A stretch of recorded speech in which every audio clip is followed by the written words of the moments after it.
이번 시간에는요, 해외 금융계좌와 세무조사 알고리즘에 대해서 한번 안내를 드리려고 합니다. 해외 금융계좌 신고와 이제 팩트카, FATCA라고 하는 건데요. 해외 금융계좌 신고 제도라는 게 있습니다. 이 제도는 어떤 거냐면요, 해외 금융기관에 개설된 해외 금융계좌를 보유한 거주자 및 국내 법인 중에서 해당 연도의 매월 말일 중 어느 하루에 보유 계좌 잔액이 5억 원을 초과하면 그 정보를 다음 연도의 6월 1일부터 30일까지 관할 납세자, 관할 세무서장에게 해외 금융계좌 신고서를 제출하여 신고를 해야 합니다. 그러면 이게 어떻게 프로세스가 되냐면요, 일단은 미국 해외 계좌 신고법이라는 게 있습니다. 이게 생긴 취지가 미국의 해외 계좌 신고법을 이제 미국 재무부에서 제정을 하였는데요. 해외 계좌 신고법은 해외 금융자산을 소유한 미국 납세자들의 납세 의무 이행을 강화하고 동시에 해외 금융기관을 통한 미국 납세자들의 조세 회피를 방지하기 위한 것으로 미국 납세자뿐만 아니라 해외 금융기관의 준수 의무 사항까지 규정하고 있습니다.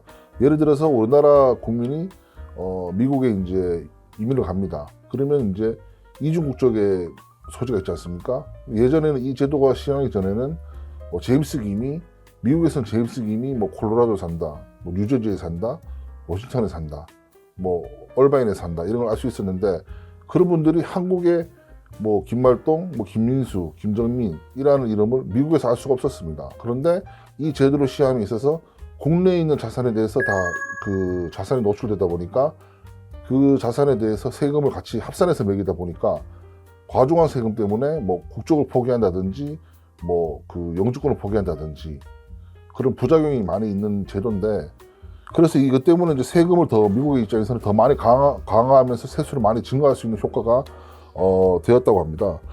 그래서 미국 해외 계좌 신고법 준수사항은 미국 납세자는 해외의 특정 금융자산을 일정 금액 이상 소유하고 있을 경우 미국 국세청에 무조건 신고를 해야 됩니다. 그리고 이제 우리나라랑 좀 세금 체계가 다른 게 뭐냐면, 우리는 이제 세금 신고를 할 때 기정세무사님이나 회계사님을 통해서 신고를 하지 않습니까? 세금을. 근데 미국은 조력은 받지만 본인이 신고를 합니다. 납세자 본인이요. 그래서 그 납세자 본인이 세금을 신고하는 것에 대해서 되게 과하고 윤리적인 부분을 많이 차지하는 부분이 많습니다. 그리고 해외 금융기관은 미국 납세자가 보유한 금융계좌 및 미국 납세자가 상당한 지분을 보유한 외국 단체의 금융계좌 관련은 정보에 대해서 조세 협약을 통해 가지고 정보 교환을 다 해야 되는 의무사항이 있습니다. 그리고 미국의 원천 징수 의무자는 해외 금융기관에 미국 원천 소득을 지급할 때 해외 금융기관의 식별 번호 확인하여 팩트카, FATC의 명단이 없을 경우 그 소득의 30%를 원충지수를 하는 의무가 있습니다. 두 번째는 정보간 협약 유형과 국적 포기세. 제가 좀 전에 왜 말씀드렸죠. 제임스 긴이 얼바인에 살든 콜로라도 살든 워싱턴에 살든 뉴저지에 살든 그 지역에 사는 제임스 김이 어떤 작업을 하고 어떤 유형의 세금을 내고 다 할 수 있었지만, 그분들이 한국인의 자산에 대해서는 이 제도가 시행하기 전에는 몰랐었는데, 이 제도가 시행에 따라 그 유형의 자산이 다 노출되다 보니까 합산해서 세금을 내다 보니까 여러 가지 이제 부작용이 있었는데, 일단은 그 취지가 뭐냐면 정부 간 협약 유형별 특징 체결 현황입니다. 모델 1이라고 얘기를 하는데요. 최약 상대국에 소재하는 해외 금융기관은 IGA에 따라 미국 납세자가 보유한 계좌 정보를 파악하여 최약 상대국 조세당국에 보고하고 조세당국이 수집한 정보를 IRS에 보고합니다. 자, 모델 2 IGA입니다. 이거는 뭐냐면 체결한 상대국은 금융기관은 미국 납세자의 계좌 정보를 파악하여 IRS에 보고해야 합니다. IRS라는 단어가 참 생소한데요. 이게 이제 그 미국 재무부의 안에 산하에 있는 기관입니다. 금융기관이라고 보시면 되십니다.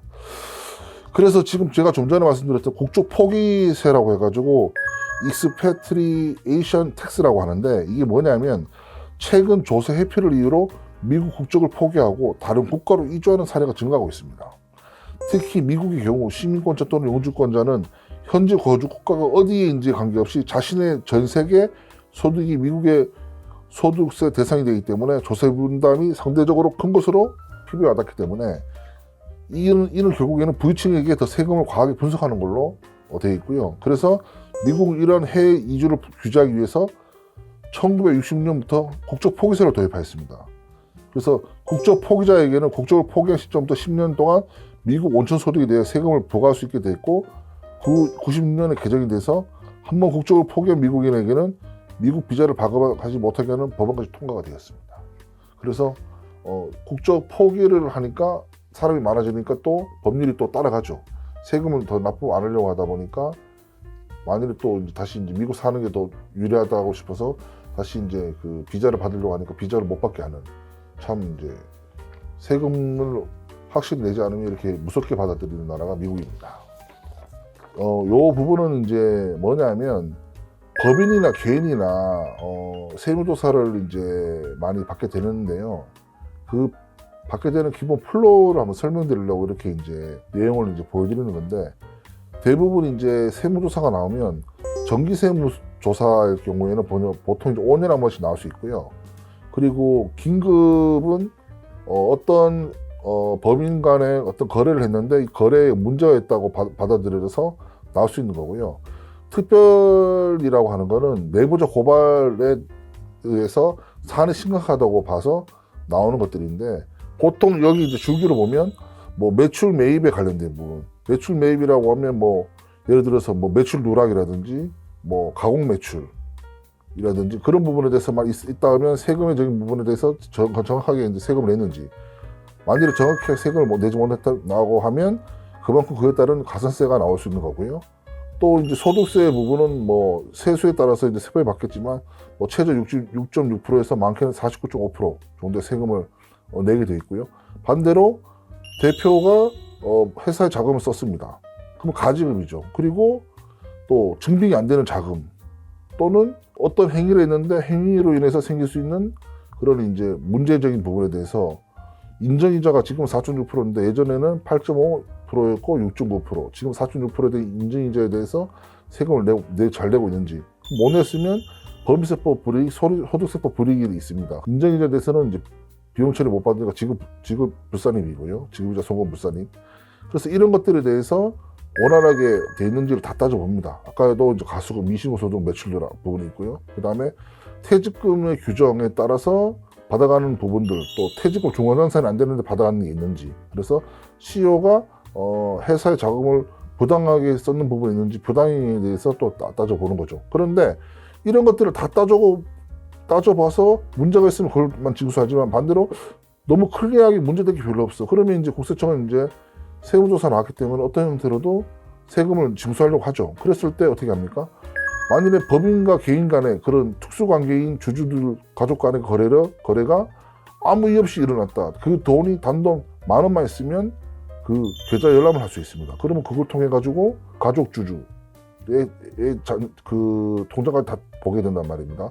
그랬을 때 예를 들어서 뭐 자녀는 성인은 그러니까 대학교 입학하고 생일이 지나면 뭐 5천만 원까지, 미성년 2천만 원까지 현금 증여를 할 수 있는데 그 부분을 뭐 과도하겠다든지 또는 배우자 증여를 뭐 이제 아파트 공동 명의 플러스 여러 가지 또 현금 증여를 하는 게 더 많았는데 신고를 안 했다든지, 또 그래 인해 가지고 차명계좌 신고법이라는 게 생겼기 때문에 그 내가 만들어서 소득한 건 내 명의, 또 이제 배우자가 해서 만든 소득은 배우자 명의인데 그 부분에서 이로나 차별하지 않으면 그거에 대해서 세금 문제, 이 여러 가지 이런 부분들에 대해서 결국에는 국세청은 PCI 시스템이라는 세금 분수 시스템을 통해서 이런 부분들을 하기 때문에 내부적 고발을 조심해야 되고 신고 포상금을 노리는 회사 내 직원들이 많습니다. 두 번째는 그러면 이제 자금 추초와 관련된 부분들, 개인 자금 추초와 관련된 부분인데 이런 말이 있습니다. 풍문인데요. 알면 떳떳하고 모르면 무서운 것이 뭔지 아십니까? 세무조사라고 합니다. 그래서 알면 떳떳한데 모르면 무서운 게 세무조사라고 얘기를 하는데, 그래서 알면 떳떳하게 준비를 잘 하셔야 된다고 보시면 되시고요. 첫 번째가 뭐냐면 자금 추초 조사 기준 예시입니다. 세대주, 비세대주가 있는데 40세 이상인 사람과 30세 이상인 사람, 또 비세대주가 40세 이상인과 30세 이상인 사람, 또 30세 미만인 사람은 취득재산이 주택과 기타 자산을 합쳐서 이 금액이 넘고 채무 상환이 있다고 했을 때 총액 한도가 넘게 돼버리면 기본적으로 자금 추초 조사가 나올 수 있습니다. 이 기준은 99년 1월 이후부터 최초로 취득한 채무 상환 부분에 적용되며 기준금리 미만이라도 취득 자금이 타인으로부터 증여받은 사실을 과세관청이 객관적으로 입증할 경우에는 증여세 과세세 대상이 된다는 겁니다. 무슨 얘기냐면 내가 버는 게 연봉 5천인데 그러면 10년이면 5억이지 않습니까? 근데 한 6년이면은 3억이죠. 근데 소득은 5천인데 내가 번 만큼 그걸 다 저축했으면 모르는데 저축을 만일에 50으로 안 하고 남은 다 썼다.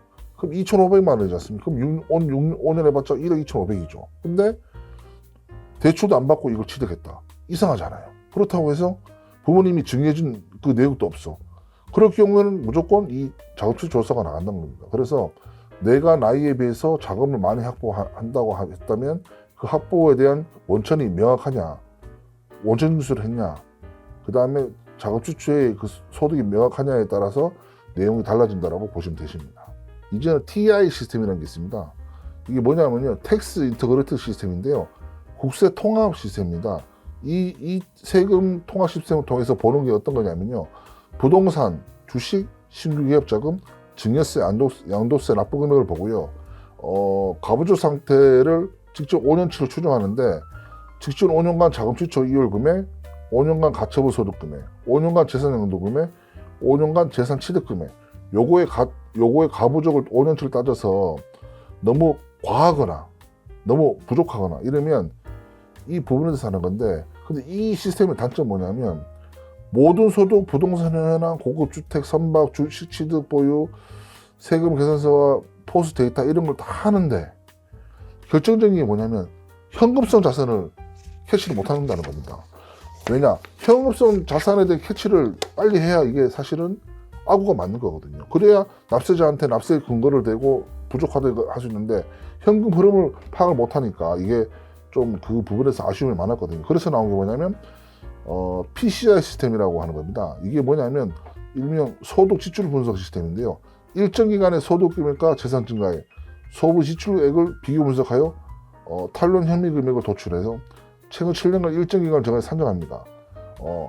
P는 프로퍼티입니다. 재산이고요. C는 컨섭션입니다. 소비.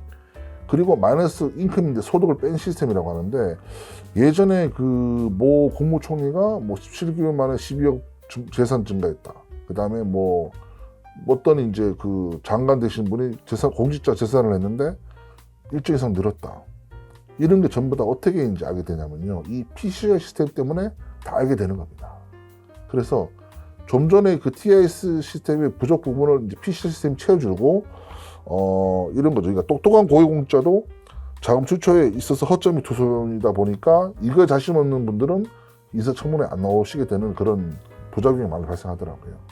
그래서 지금 이렇게 제가 이제 여러 회사들이 이제 그 뭐 개인 세무조사라든지 법인 중소기업 세무조사 나왔던 그 소명 안내장인데, 제가 좀 많이 흐릿하게 했는 이유는 뭐냐면 이제 다른 분들 정보니까 이제 그걸 보여드리면 안 되겠다고 하는 건데, 이제 편향된 정보, 그게 다 진실된 정보가 아니기 때문에 진실된 정보를 가지고 전문가한테 제대로 이제 상담을 받아보시라고 제가 말씀을 드리는 거고, 지금 현재 미신고 소득으로 국내에 은닉재산 만들고 해외 현지 법인을 설립하여 허위 거래를 가정한 여기 탈세가 이제 많이 이루어지고 있거든요. 그래서 배우자 및 자녀에게 편법 증여를 통하여 자산을 증가시키고 그에 따라서 이제 한숨 놓았다는 식으로 미소를 짓고 계신 분들이 많은데, 결국에는 이제 촘촘한 이제 국제 공조 시스템을 통해서 상한가 시기가 맞으면 결국 세금을 징수하려고 이제 추징당하는 사례가 엄청 많기 때문에